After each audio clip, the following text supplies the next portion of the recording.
Good morning, my name is Gabe Zona. I just watched a little bit of Fox News. I couldn't believe it. They had this debate going, and they had this woman by the name of Caroline, and she was saying that, well, you know, if we paid the lawmakers, you know, the senators and the congressmen, more money, then we'd get a better quality of lawmaker. Well, that statement says a lot. Because what she really said is that the ones that we have aren't worth having because they're not making enough. She compared the salaries of CEOs of privately held companies. The average one's about $9.2 million. Well, there's something wrong with that, but that's a whole different story. So she feels that, again, if we paid these lawmakers more money, we'd get better lawmakers. Well, if that's true, the ones we have aren't worth a dime because they've done nothing for us. You know, there's not one of them that honored their oath of office. Otherwise, we wouldn't have this usurper in the office of the president. And, you know, I mean, you could give them all the money in the world. It wouldn't make any difference, you know.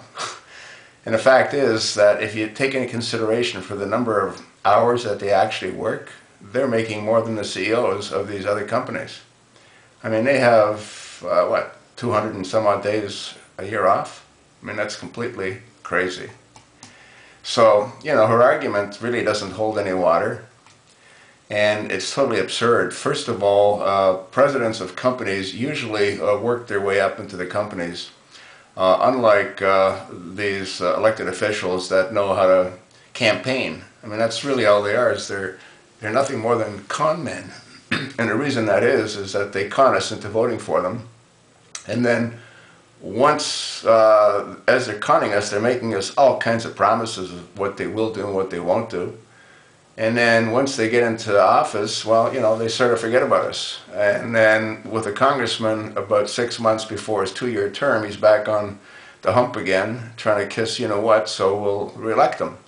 And for senators, well, once they get into office, they're good for 6 years, so they may not be back on the hump again for 5.5 years.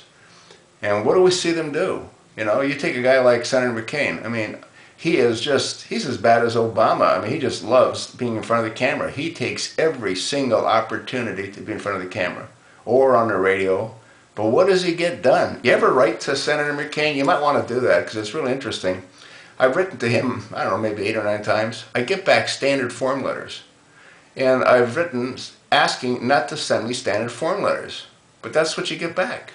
They don't even deal with the topic of what you sent the letter for. I mean, it's just insane. I think what they do is they have these aids, and they say, well, this one looks like letter 12B or letter 7C. And then they hit a button on their computer, and it spits out that letter because there's some similarity to what the request was when the letter was originally sent. I mean, they're jokes, you know? They're complete jokes. You tell me why a senator should have employees to the tune of where they cost us all together, what, $4 or $5 million?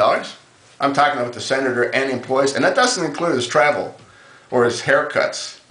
I mean, they get, I think, a $350 allowance for haircuts. Anyway, the whole thing's ridiculous. What we need to do is we need to clean house. We need to get rid of the guys and gals that have been there a long time because they do absolutely no good for anyone. At least with the new blood, we have maybe a chance. But right now, it's just one big sewer. So do they deserve more? Absolutely not.